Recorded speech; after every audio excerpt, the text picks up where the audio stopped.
The White Ship. She was one of the fastest vessels that was ever built.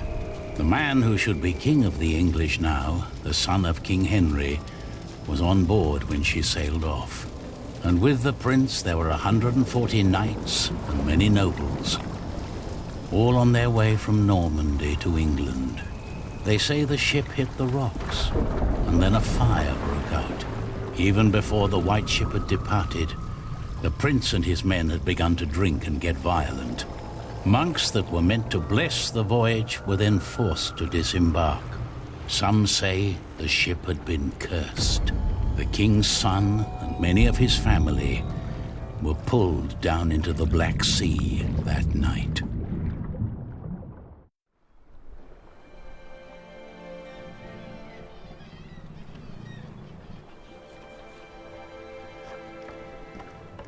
You're forgetting one important detail. Not only these monks, but also Stephen of Blois, the king's nephew, left the ship before it embarked.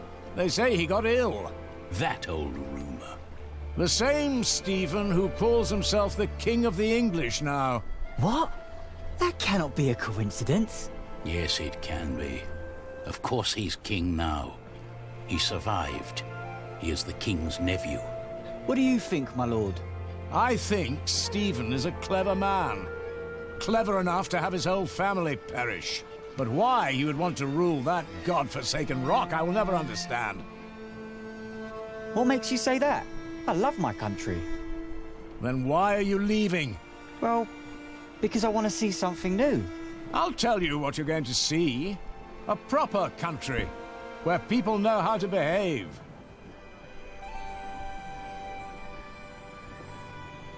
What about you? Why are you leaving?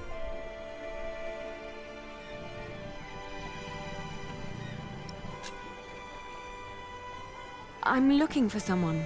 For who? I guess I should stay out of other people's business. Forgive me. You English do talk a lot, don't you? I just don't know how to feel about leaving my country for the first time. I mean, how should anyone feel?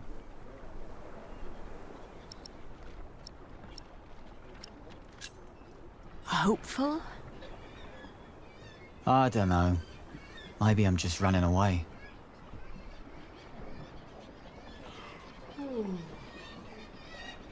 You should all get some rest. It will not be long now till we reach Cherbourg. Thank the Lord. I can't wait to be back.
In the late summer of 1142, I had left my home country, England, for good.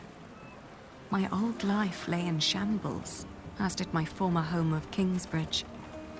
Having failed both my friends and family, I had set out to find my baby's father, the man I still loved with all my heart, Jack Jackson. And so early one morning in July, I finally arrived on the shores of Normandy. With nothing on me but a pouch of coin and a young, curious face yet unnamed, who was just as unfamiliar to this new world as was I.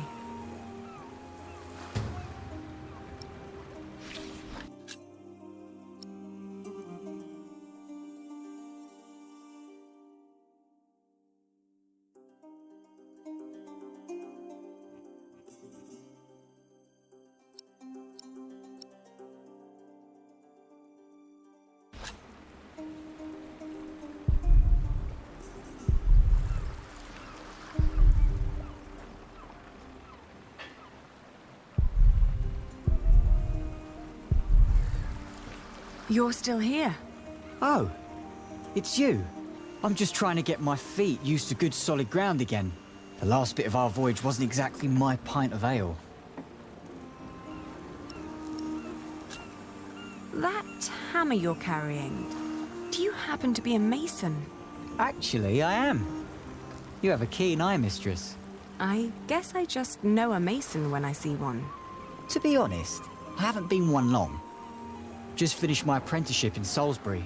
Before that, I used to shear sheep with my parents, but I guess that wasn't really for me. Father still hates me for leaving, though.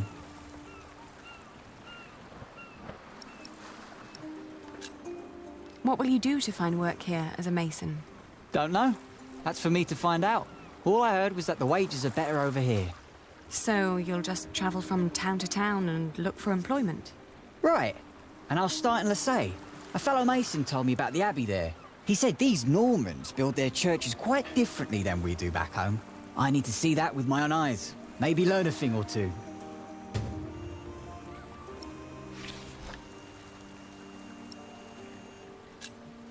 I'm looking for someone.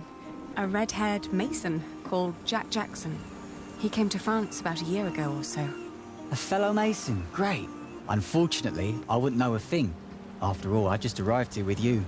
I know, but should you meet someone like that on your journey, tell him Aliena of Shiring is looking for him. All right. Jack Jackson. I'll keep an eye out for you. Thank you. Do many masons go to Lessay? I dunno. It's really just a tiny town. The mason who told me just happened to do some repairs there once. It's likely he told others as well. I left my old life as well. Scary, isn't it? To start off fresh and all that. Well, you definitely sound more excited than scared. Oh, I am excited. Wouldn't anyone be? I don't know. Maybe. Have a safe journey. Oh, thank you. You too.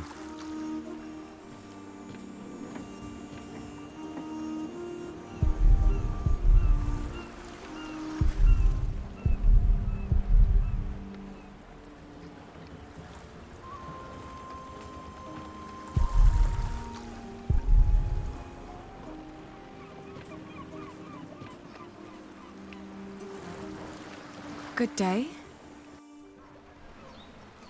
I am looking for someone.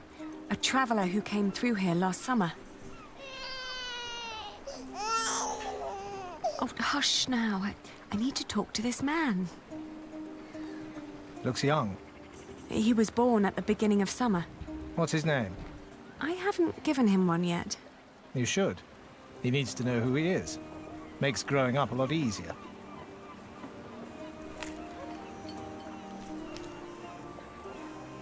You said you're looking for someone.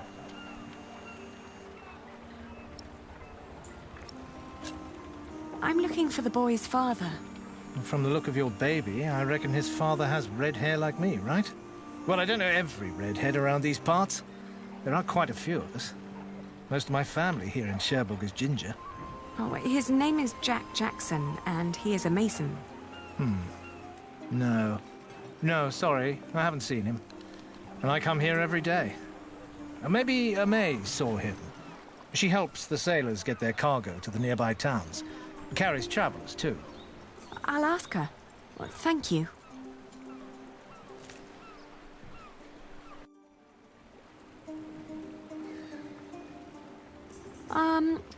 What's the way to Lessay? Well, that's quite far. Ask Aimee to take you there by coach. I'm afraid I can't help it. You really are quite like him.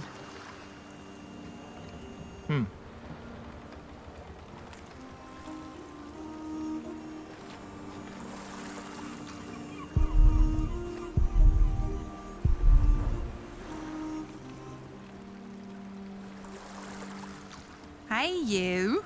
That's quite a bundle you got there. Where are you headed? Do you know the road to Lessay? Been there, seen it. But I hope you're not planning to go there on foot.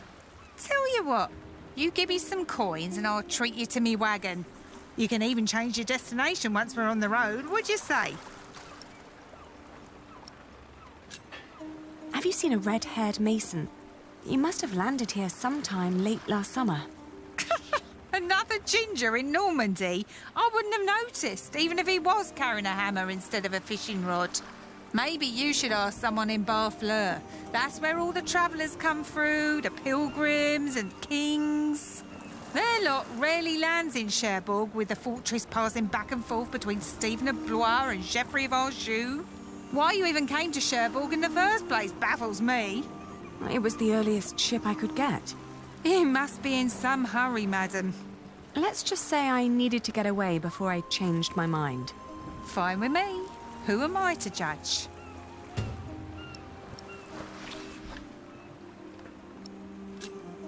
What other routes are there, besides going through Barfleur? Oh, I don't know, really. You need to ask the locals about that.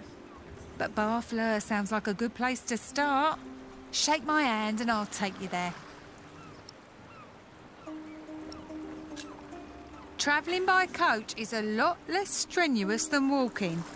Your little worm deserves some warmth and a rocking carriage.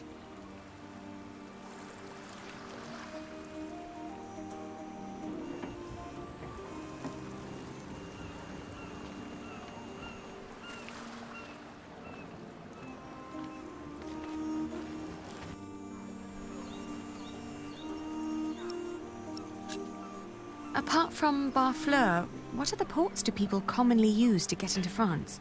Apart from Barfleur? Well, there's Harfleur. Sometimes people even go through Honfleur, which is close by. You could ask Aimee to take you. I might. Thank you for your help.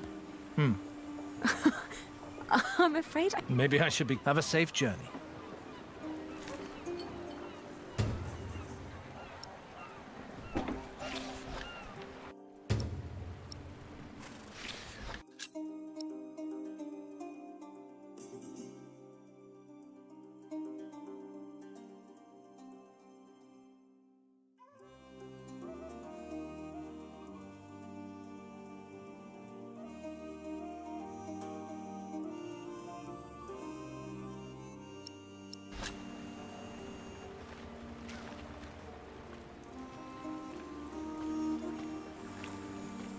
Changed your mind, madam? You know, I reserved a cosy spot just for you. All right. Take me out of town. All right. Where'd you need to be?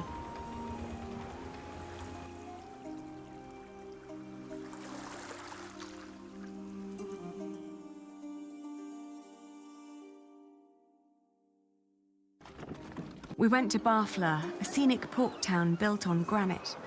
It was the biggest harbour in Normandy and the main entry point for the Normans to their new possession of the Isle of England.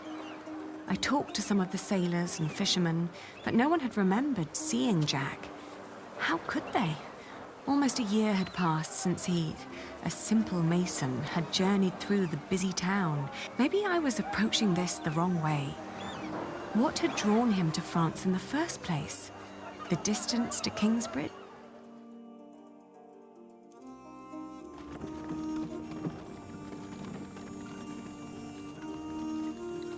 I arrived in Harfleur and finally got a lead. In an inn, a man remembered a red-haired Englishman who had planned to head past Lessay to the Mont Saint-Michel. I thanked him and was about to leave when a group of pilgrims asked me over to their table. They told me that they too were heading for Mont Saint-Michel, and although they had no intentions to stop in Lasay, I knew that joining a group would be a lot safer than travelling alone.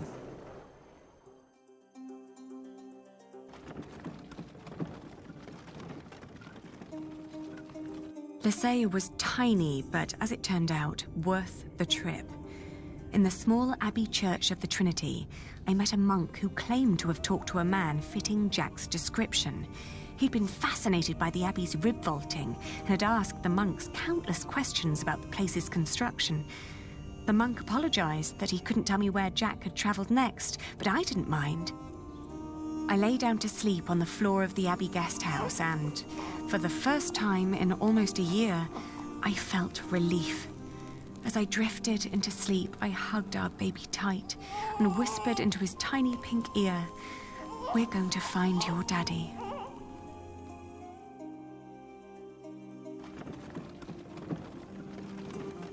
My father had once told me tales of the Mont Saint-Michel. Long ago, the Archangel Michael had urged Hubert of Avranches to build an abbey on a lonely rock on the ocean by burning a hole into his head. They say one can go and see his penetrated skull on display in the church of his hometown. It was a windy day when I arrived, and the place was crowded with pilgrims and jongleurs. I remembered Jack's fascination with these tellers of stories. I spoke to one who was just taking a break. As it happened, he had indeed met Jack, although not in Mont Saint-Michel, but on a road heading east from there.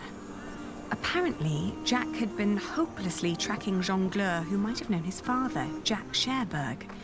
But as he'd been gradually running out of money, he'd intended to look for work in Le Mans or Tours. That was about 6 months ago. I was catching up.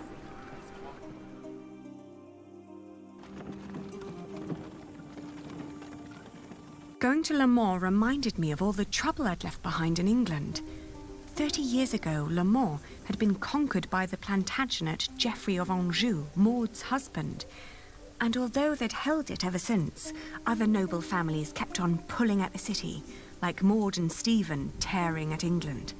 There was no sign of Jack, but I got news of a new kind of cathedral being built in Saint-Denis, just north of Paris. It was possible that Jack had gone there to learn from the craftsmen. That was, if he hadn't travelled further south, looking for work in one of the many churches in Tours, the hometown of Saint-Martin.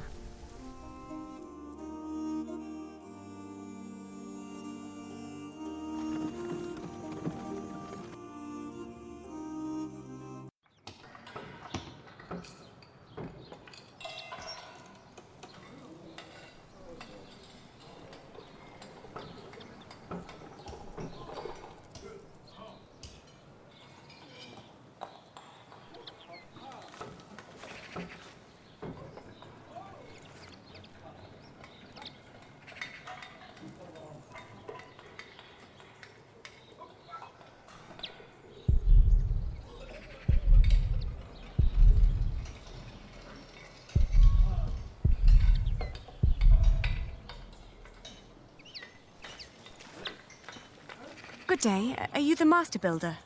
What is it? I'm looking for a mason who may have passed through here. An Englishman with carroty hair. He calls himself Jack Jackson. A redhead? Yes. Did you see him? He might have asked for work here.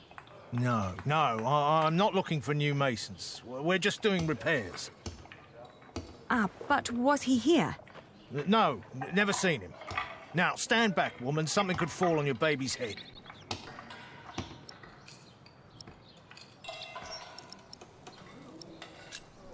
May I talk to your workers? No, they're busy. And I can assure you they have nothing to say on that matter. Perhaps I'll talk to them once they've finished for the day. It would be a waste of time. I was told he wanted to come here. Or maybe he changed his mind. Are you sure you haven't seen him? I am.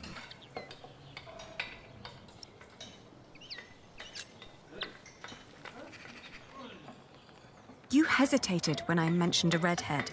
Are you sure you haven't seen him? Yes, I am sure.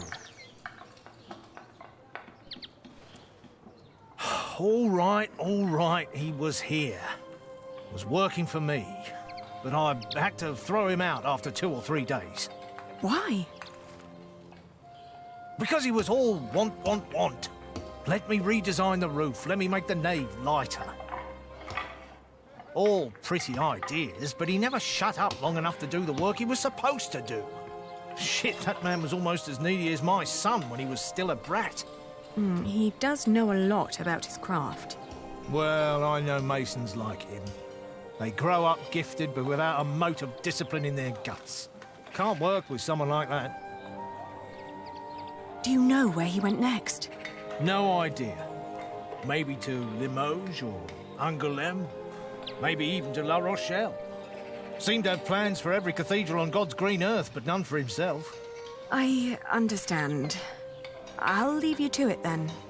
Bon voyage.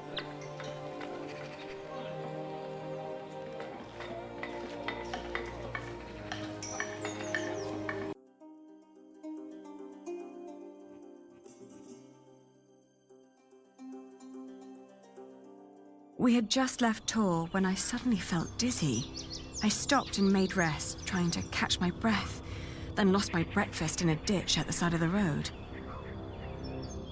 To my horror, our baby too had grown pale, his breath shallow like that of an old man. I tried not to panic, but the next inn was a long distance away and we couldn't stay on the road where it was wet and cold.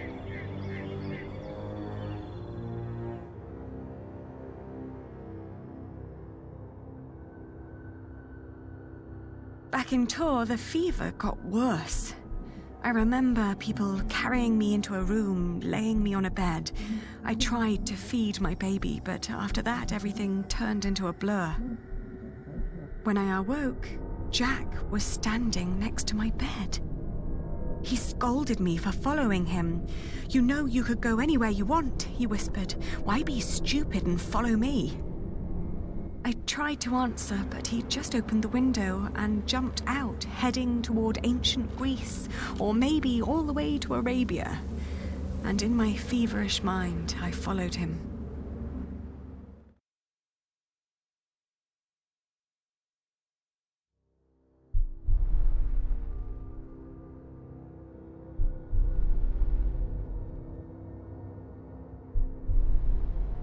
The further I went, the angrier I got.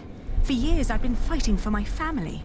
I'd committed myself to an oath to my father. I'd built up a business to sustain it and even married a man I despised so I could create a future for the people around me. I'd known nothing but my duty to the men in my life, while the man I was trying to find lived a life of casual irresponsibility. He traveled the world on a whim to learn about mathematics and philosophy, while I had to raise the child he'd fathered. When could I ever do anything just for myself? I asked the world as I went on.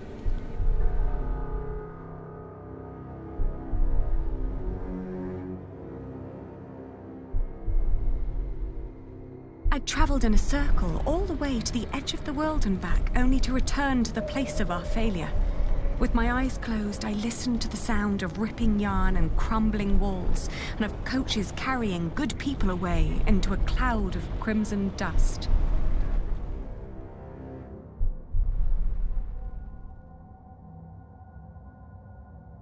When the last moat had settled, I opened my eyes again and found myself in a dirty little room. An old maid was sitting next to my bed and smiled at me, then handed me my baby. Oh, dear God, he still looked so pale.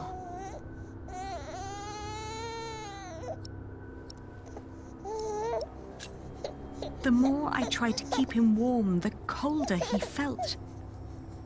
Oh, please, God, let him live. Don't punish him for my own sins. I gently caressed his head until finally he put his mouth to my breast and drank more and more, becoming greedier with every swallow. We had both been spared.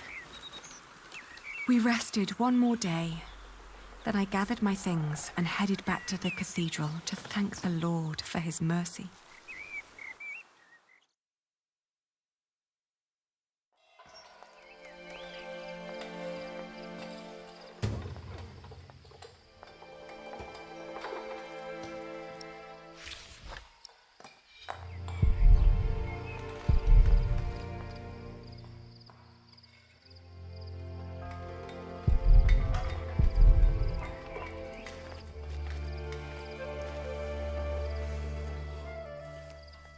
I thank you, dear Lord. All right, I steady thank now. you for having spared my child. I thank you for... Don't let go until it's done. But why are you showing mercy on me? I failed everyone I cared about. I failed Jack. I failed my brother. And if I never return, I would also break the oath I had given Father. It's just that I feel like I've never had a life of my own. I've always fought for others. And this may be the very first time that I fight for something that I only want for myself. Maybe I should just go back and help rebuild Kingsbridge. Maybe Jack doesn't even care for me anymore. Amen. Huh.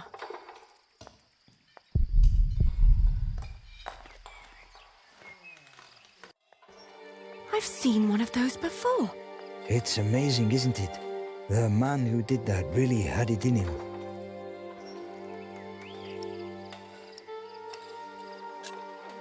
Had what in him? The spirit of a true mason.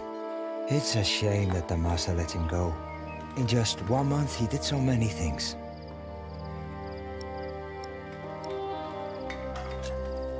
What did he do? He came up with ideas for how to make the construction easier. But the master didn't want to hear it. To tell you the truth, everyone thinks that he feared for his own job having someone like that around. The last thing Jack did was carve that corbel. It was the one thing the master let him do. Then when he was done, he was asked to leave.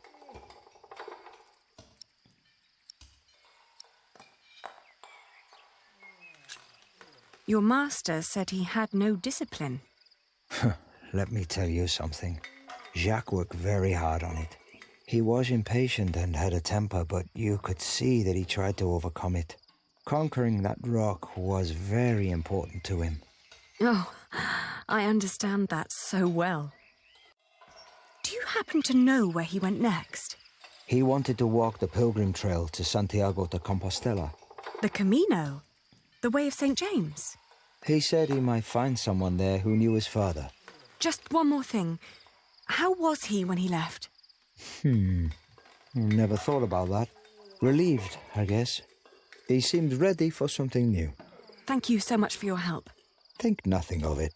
And good luck on your travels. May you find what you are looking for.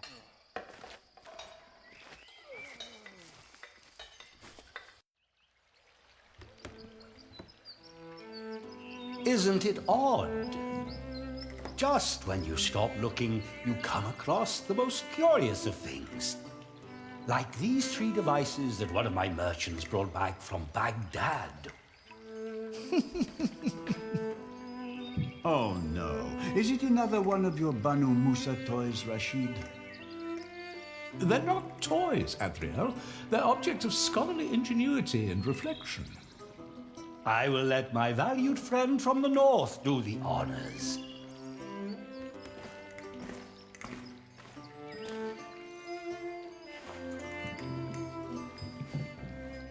Jack, if you may.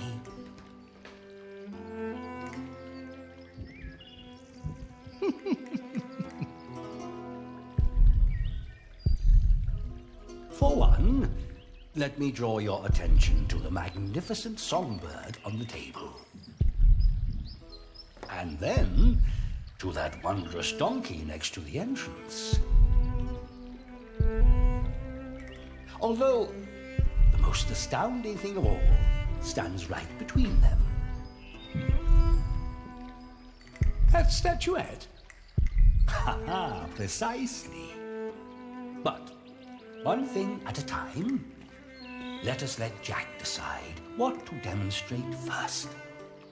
On second thought, why don't you save the lady for last?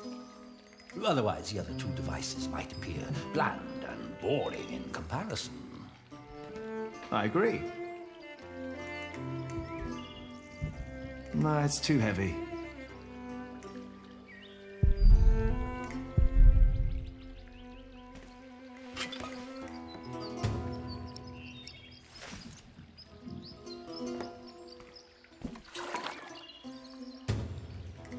He likes to take his time, doesn't he?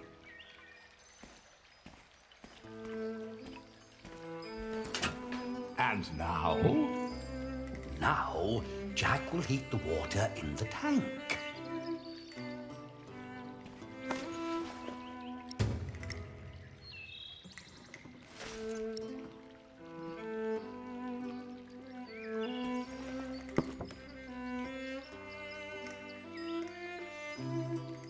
It's so beautiful it will make you cry. Just listen.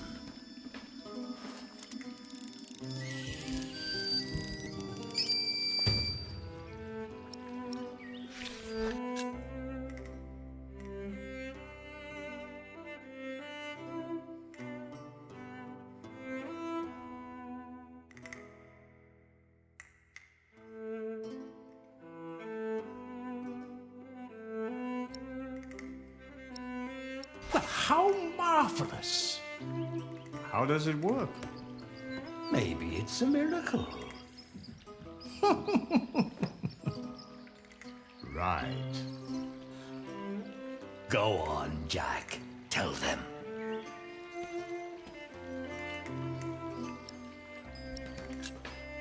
There's a hidden wheel inside the box. It turns an axle that in return raises and drops a sequence of small cylinders inside. These cylinders work like fingers playing a flute. But who is blowing into the flute? Steam. Steam? Yes. When I opened the pipe, it gradually pushed itself into the tube. The power of steam. For once, I must agree, this is brilliant. Of course! It was created by a Muslim after all. Let's not get ahead of ourselves. What else have you got, Rashid? Anyone care for some tea? Thank you, my daughter. We will have some as soon as Jack has finished our presentation. Mind if I watch? Of course not. So, who is this man, Rashid? Jack is a friend of the house. A brilliant man, a scholar and a talented artist. Just the other day, he explained Euclid to me. What is that? A Greek who wrote a book called The Elements of Geometry. The Egyptians translated it into Arabic, and now the Englishmen are turning it into Latin. How very peculiar. I could watch this man scoop up water all day.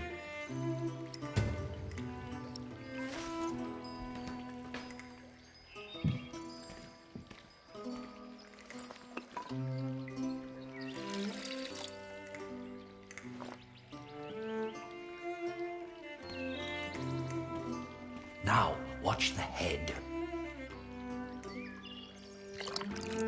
Just any moment now.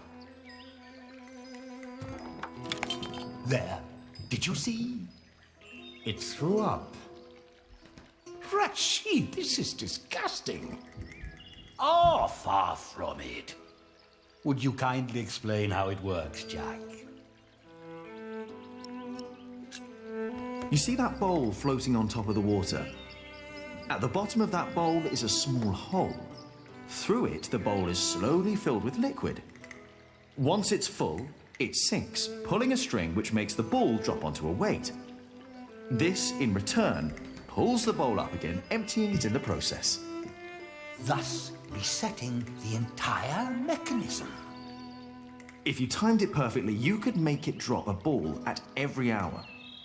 Turning it into a clock. How clever.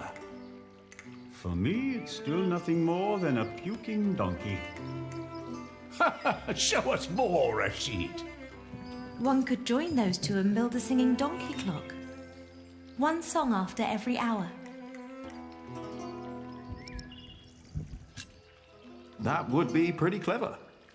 I know, right? You could be the one to build it. Oh, that would be unfair. It's your invention. I would let you have it. Or we design it together.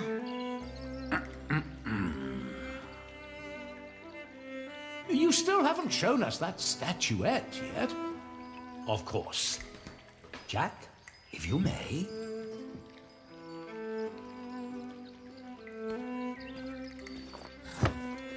Oh, you will love this. Just watch.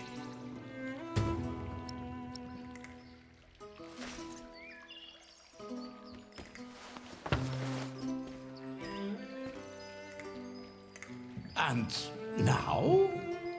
Just be patient, but don't look away.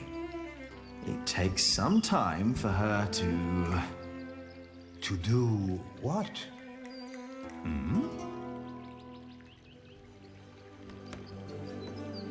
Is it crying? Isn't that amazing? No, it's irritating. Rashid, what is going on?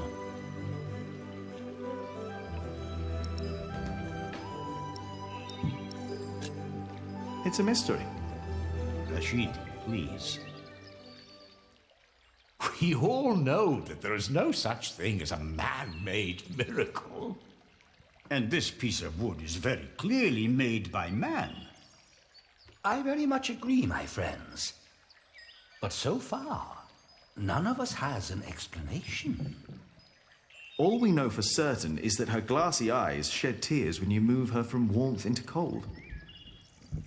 Like a plant at sunrise. Like dew. The only difference is the surface, that's all. I think you may be onto something. Am I? Of course, I had no intention of disturbing your conversation. But if you can find out why there's dew gathering on a plant, you may understand why that woman is so weepy. So, who wants a cup of tea? I'll have some. Your daughter is quite something, Rashid. A scholar in her own right. I know. I'd rather she wasn't. It would make marrying her off so much easier.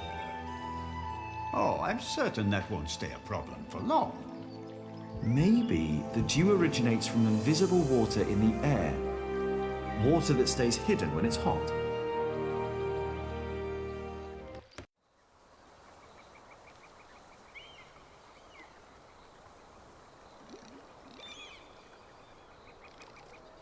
The pilgrim trails across France converged at Osterbat in the foothills of the Pyrenees. There, the group of 20 or so pilgrims who had been travelling alongside me since I'd left Tours swelled to about 70. Some were prosperous citizens, some probably on the run from justice, a few drunks and several monks and clergymen. Several languages were spoken, including Flemish, a German tongue, and a southern French language called Oc. Nevertheless, there was no lack of communication among them, and as we crossed the Pyrenees, they sang, played games, told stories, and in several cases had love affairs. While my baby and I kept mostly to ourselves.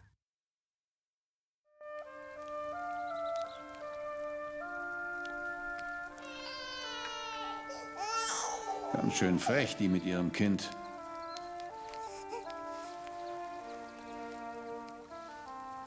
Hush now.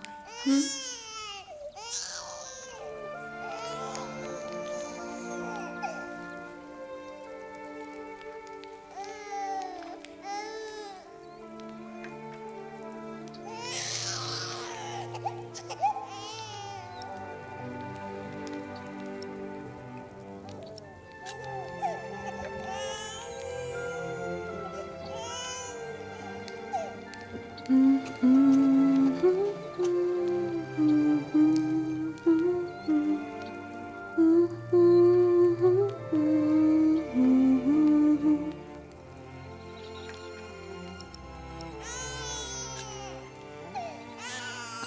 sorry. He has to cry himself out before he'll fall asleep. It will give you a strong voice one day, won't it? Do you have children?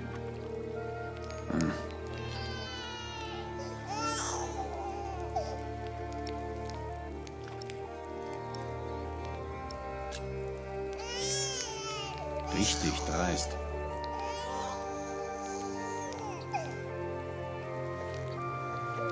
Kann ein Mann nicht einfach mal seine Ruhe haben? Der Weg aus Babenberg war doch anstrengend genug.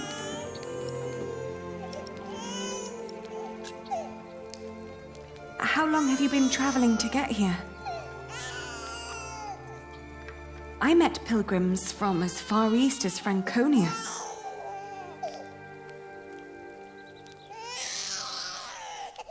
I am sorry. We'll go for a walk so you can get some rest.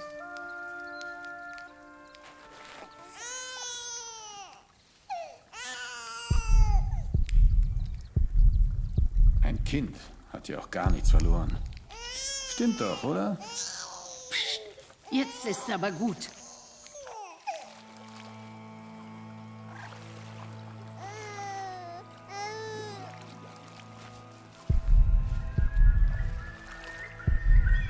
Tomorrow.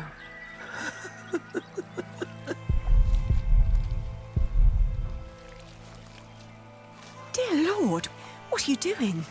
You should get out of the water. It's freezing. My ring! I lost my ring! Dear Lord, please show mercy.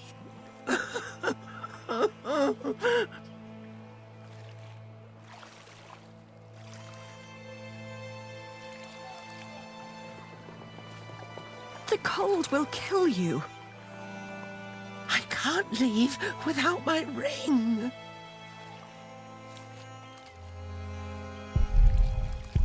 She's not listening.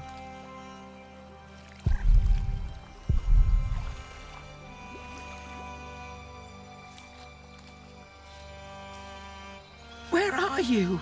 Where did you go?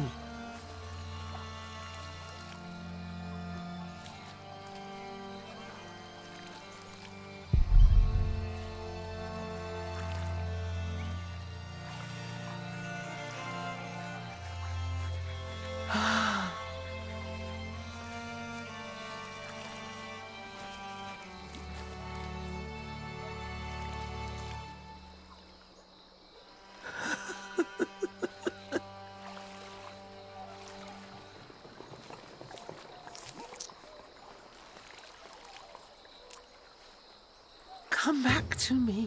Please, come back to me. I found it.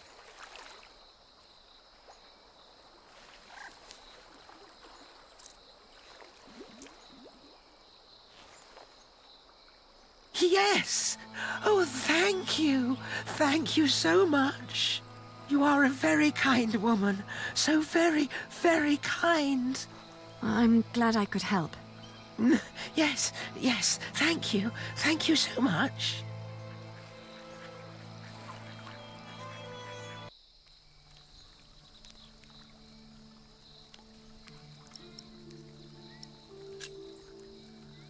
Are you getting warmer? I am, thank you. I can see this ring is very precious to you.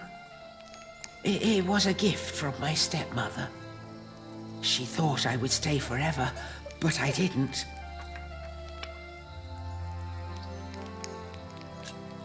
Why did you leave? Oh, I thought I didn't belong. She always said I was her daughter, but I was sure she was lying. I was so selfish and so stupid. Too stupid to see I really was happy.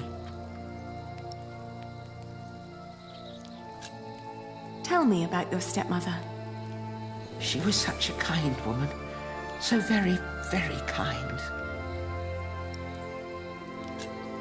Maybe you really weren't happy. I don't know. I was very young and thought I was unhappy because I didn't live close to the sea. But in the end, the sea did not feel the same about me. The cold there made me sick. It took away my sight.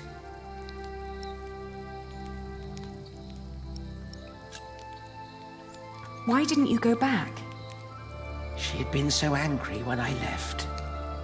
So angry and disappointed. She would have never let me return.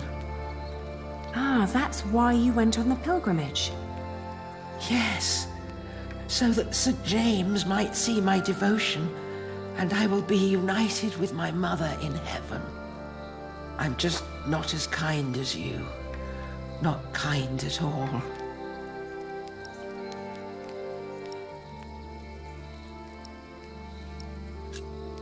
You're too hard on yourself. I don't know. I, too, am trying to make amends with the one man I loved the most. I was told he went straight to Santiago. You will know soon. Not soon enough. It's still 4 weeks till I get there. He'll be there, I'm sure of it. I hope so. I just feel that with every day that passes, I'm losing him a bit more. And that the only thing I can allow myself still to hope for is not love, but forgiveness. I understand.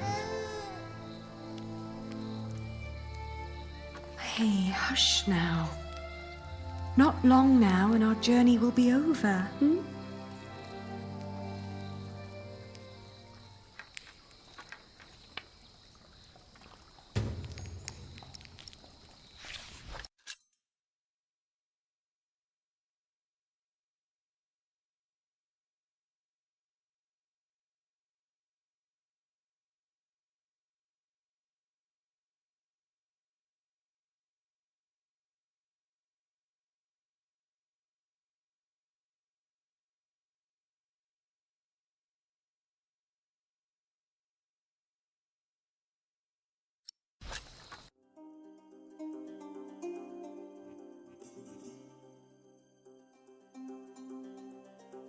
The woman's name was Alba.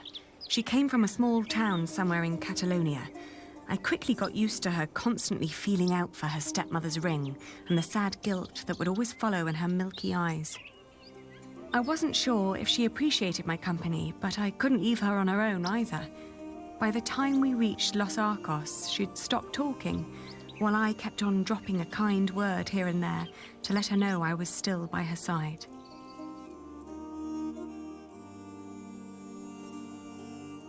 Alba believed herself to be of weak mind and body, and yet she walked the Camino with a strong sense of purpose that willed her onward. It made me wonder about what I'd told her about my own journey. Did I hope for love, or was I really traveling because I needed him to forgive me? But what was there to forgive? My decision to marry Alfred had been in the best interest of the people of Shiring.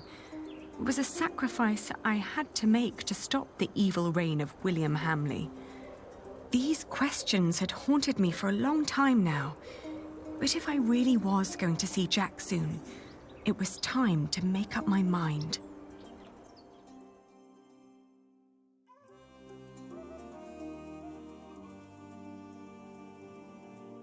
Around Lyon, the path began to gradually turn uphill. It was only 2 more weeks till we'd reached Santiago. The baby was in a good mood, and so, surprisingly, was Alba.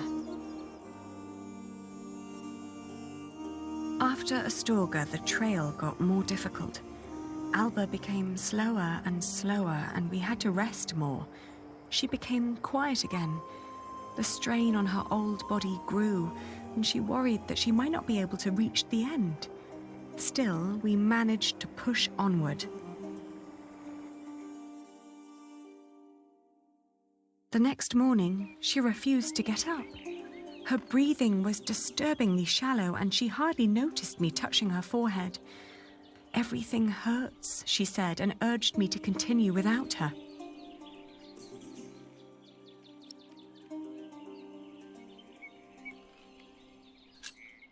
Of course, I stayed with her.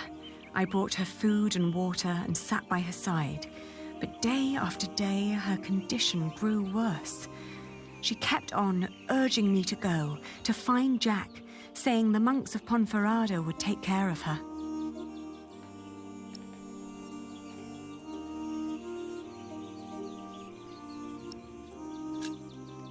I'd hardly known her, and most of the time she'd tried to push me away, as if she considered herself a nuisance that slowed me down and who didn't deserve company. It wasn't until a few moments before she died that, for the first time, she smiled at me, and I like to believe that she saw me smile back. I still like to believe that here, in this unlikely place, dying next to a near stranger, she'd found a moment of serenity and happiness, but she'd not reached Santiago. When I left, that thought still haunted me. To see that a journey could come to an end so suddenly. But what would be different if she had reached Santiago? Could she have been disappointed by what she found?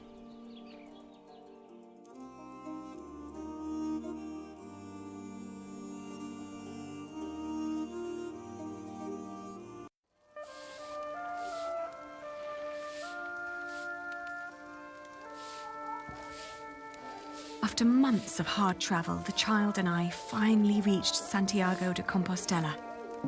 In the evening, we attended Mass in the great cathedral, then started to roam the town looking for my dear Jack. It was almost dawn when finally a priest pointed me to an inn close by.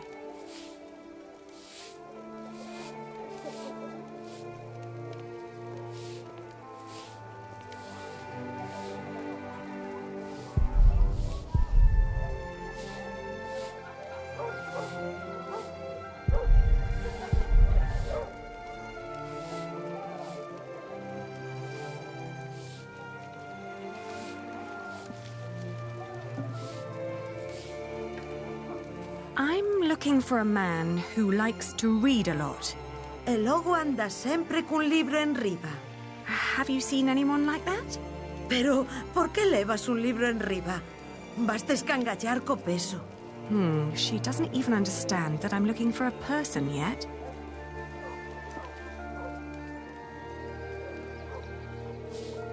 Buenos dias. Do you understand me? Sinto cho ben, pero non temos camas dispoñibles. No, I don't need a room. I was told a friend of mine stayed here some time ago. A red-haired Englishman called Jack. Do you remember him? Eu só che falo en galego, miña rula. Français? English?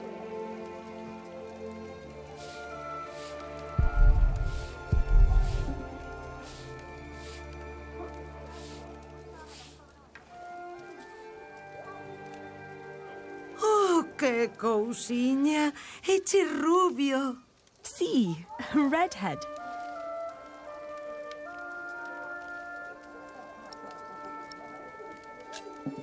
Have you seen his father, Padre del Niño? Jack Builder? Ven sendo un peregrino? What? É un peregrino? Oh, no. He's not a pilgrim. Entón, quen ven sendo?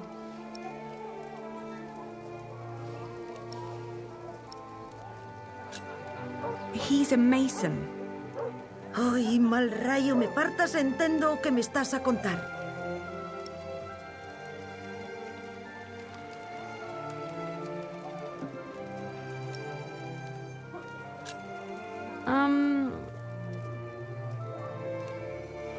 Let me show you something.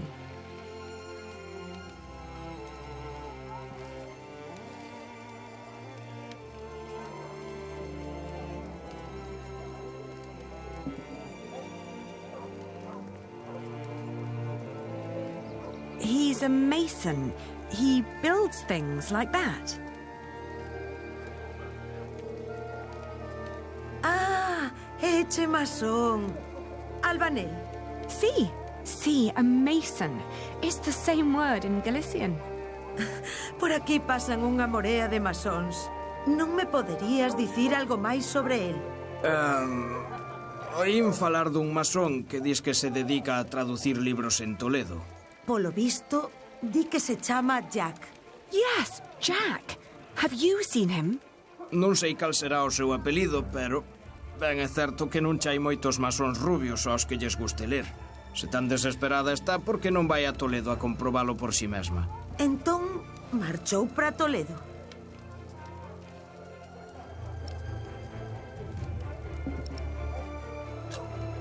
So he's not here. Di que o teu Jack podería estar en Toledo. All right, so I will go to Toledo then. Gracias. I just pray that I understood you correctly.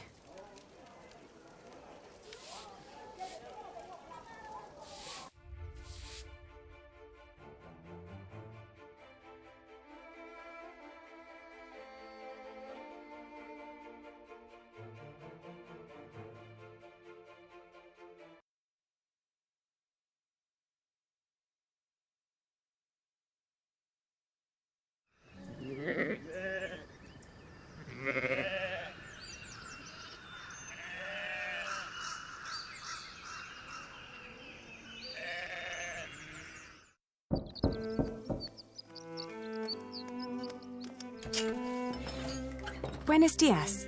Parlez-vous français? English? Of course. How may I help you? I was told a man named Jack Builder lives in this house. Who told you this? A group of scholars living at the edge of town. They said he used to translate old scriptures about mathematics before he moved here. Please wait here. I will talk with Master Rashid.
It's his.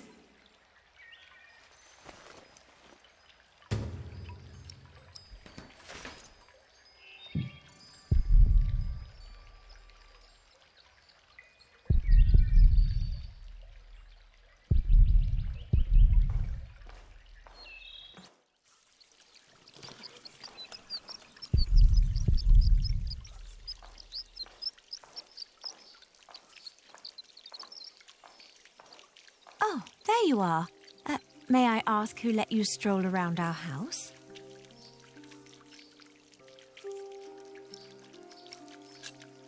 I was asked to wait here. Yes, my servant told me already. My father's not here at the moment, so you'll have to make do with me. Unfortunately, I must disappoint you. There's no one called Jack living in this house.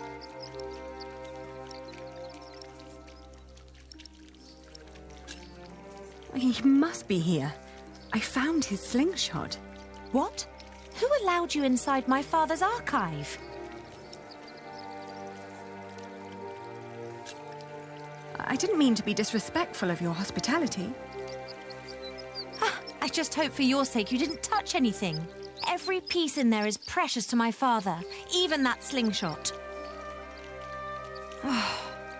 I'm sorry, but this is not easy for any of us. I think you should know that Jack and I are promised to each other. Maybe we should go inside. The sun's burning, and my mother doesn't need to hear us.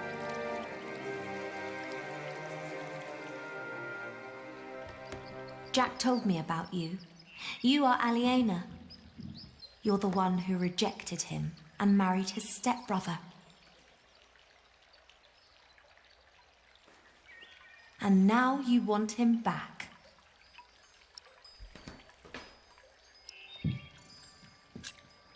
I need my son to meet his father. His father? The little one is Jack's son. He is. He always said that he had come here to find out about his family. But instead, he found out about everything else. About philosophy, mathematics. When he and my father met, it was love at first sight. They studied together and made great plans. But in the end, Jack would always start talking about his cathedral again. This great church he would build one day. Rib vaults and pointed windows. He'd ramble on about it for hours and stare up at that ceiling. We three sat here for hours and talked. And then in the evenings, it would be just the two of us. So many strange ideas about the future. Some barely more than silly dreams. Others almost in arm's reach.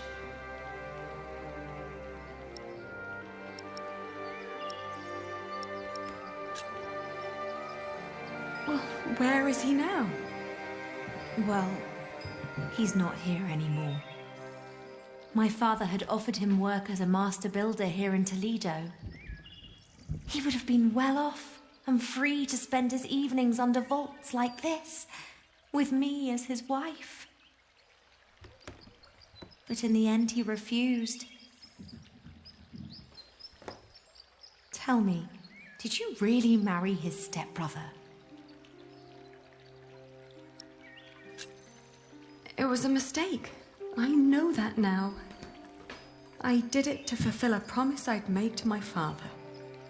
I thought I had no choice. I didn't want to hurt him. Believe me. I do. You know,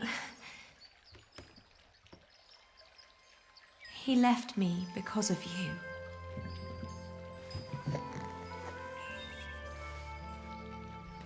Even after all you did to him, he couldn't let go. You can be glad that you ran into me and not my mother. She was enraged when he left. He can have that effect on people. But apart from that, we made our peace with him. Father even gave him one of his favorite pieces of his collection as a parting gift. A small wooden statue with stone eyes, in exchange for his slingshot. Would you mind telling me where he went? He went to Paris to work on the Cathedral of Saint-Denis. He said he never found out about his father, so there was no reason to stay down here anymore. Paris? Yes. If you find him there, tell him I don't miss him.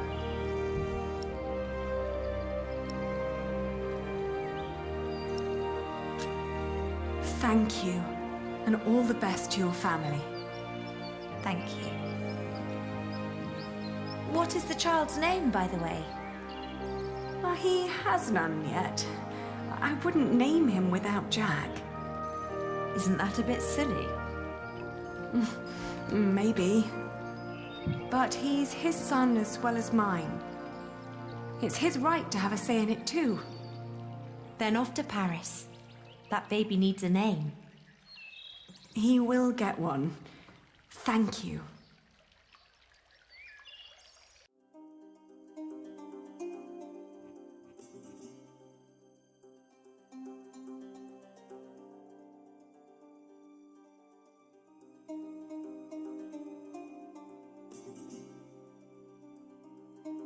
I travelled back along the Way of St. James, passing through Astorga, Lyon, and Burgos. I crossed the Pyrenees, revisiting Bordeaux, Angoulême, Poitiers, but never stayed longer than one night. The closer I came to Paris, the stronger my old doubts and fears resurfaced. If Jack really was there, what was I to say to him?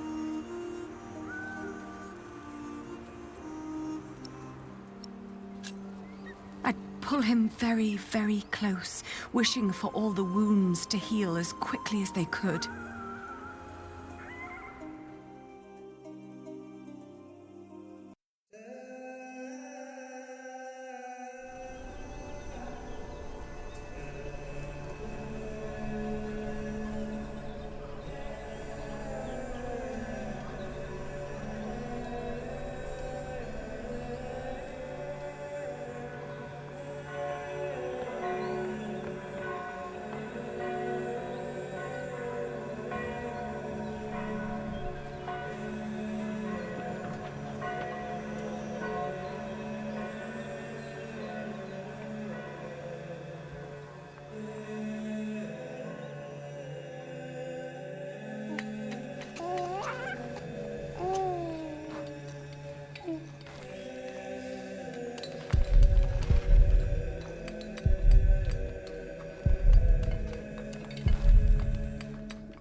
There.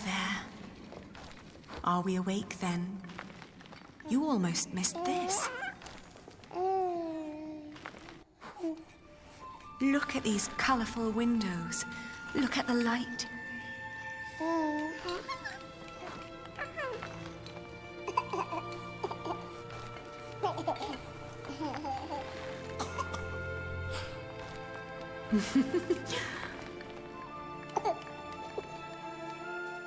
Ali.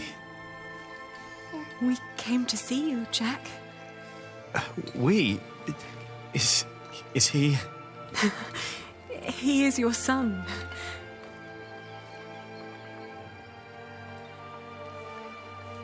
My son?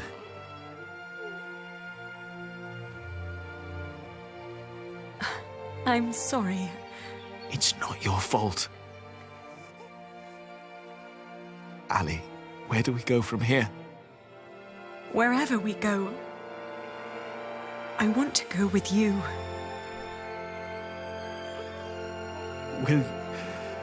Will you marry me? Both of you.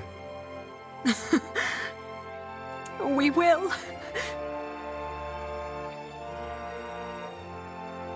We stayed in Paris as husband and wife. And our son, Tommy. The days went by quickly. Jack had learned much working as a builder in Saint-Denis. Days became months. Then after a year, we both grew restless. Where can we go from here, we asked ourselves again. We both confessed that we wanted to see our families, our friends. And then we knew where we wanted to go. Home. Even if it was in shambles.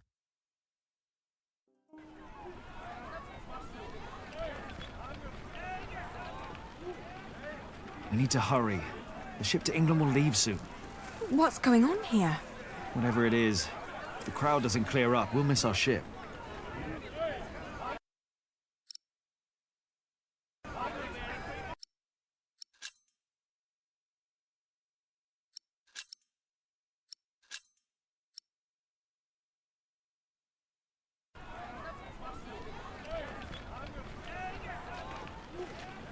could make the horse get their attention.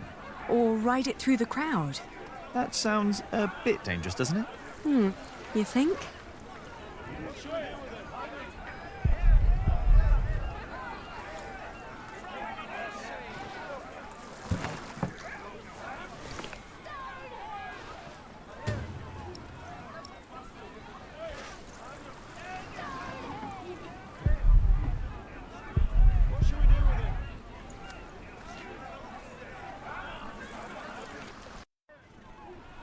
Do you know what's going on? Oh, chaos. I can't get these people to calm down. God knows I tried. What happened? The jongleur told the crowd a few stories. Then he sold people some miracle charms, but it was just fairy tales and painted stones. Well, it always is. I know, but I'd need a real miracle to calm them down now. Otherwise, they'll rip him apart.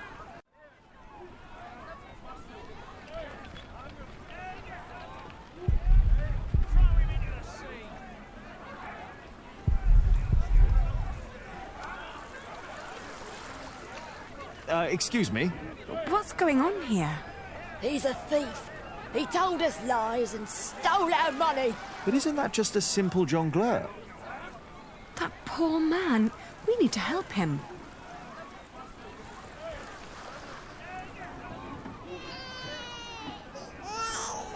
Oh, he doesn't like it.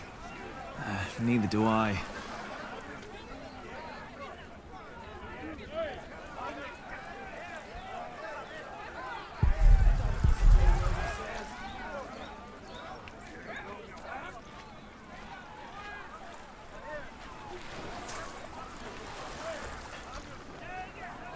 You see?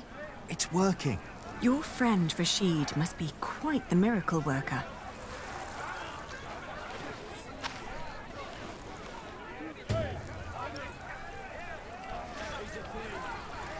We can't possibly push through, not with the baby.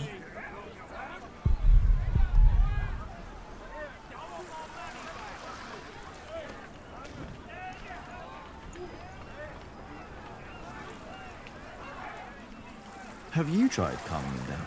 I did, but a single priest just wasn't enough.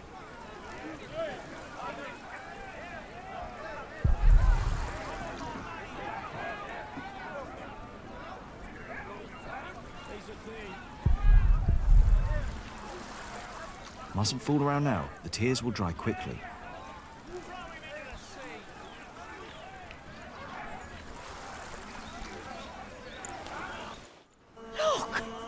What's going on? The Holy Mother. She's crying. Revere the Holy Mother, for she has blessed us with a sign from the heavens. Cease your doings right now and witness the miracle. It's true. Lord in heaven.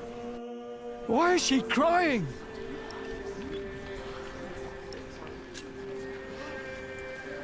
She weeps for your sins. What has this man done to you that you would treat him like a wild animal? He tricked us and took our coin. And you would kill him for your own foolishness. The Holy Virgin weeps, for you are not living by the word of God.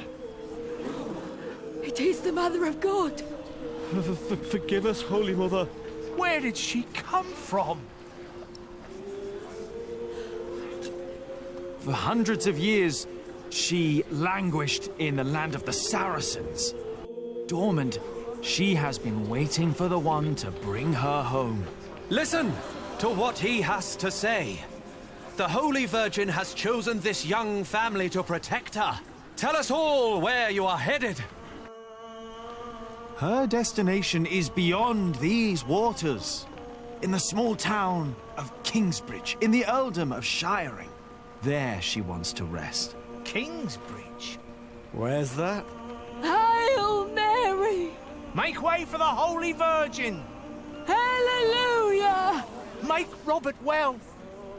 Huh? Blessed Mary, let my daughter conceive!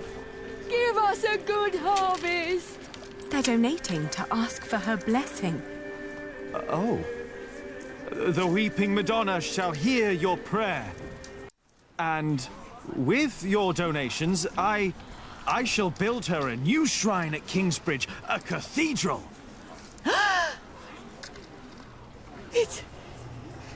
It's you. Who do you mean? You. The red-haired ghost. Me? A ghost? My husband is very much alive. I've known him since he was 12 years old. But he drowned. By God, you drowned. 24 years ago. On the White Ship. My poor son. My Jacques. His name was Jacques. Jacques Cherbourg. Jacques Cherbourg.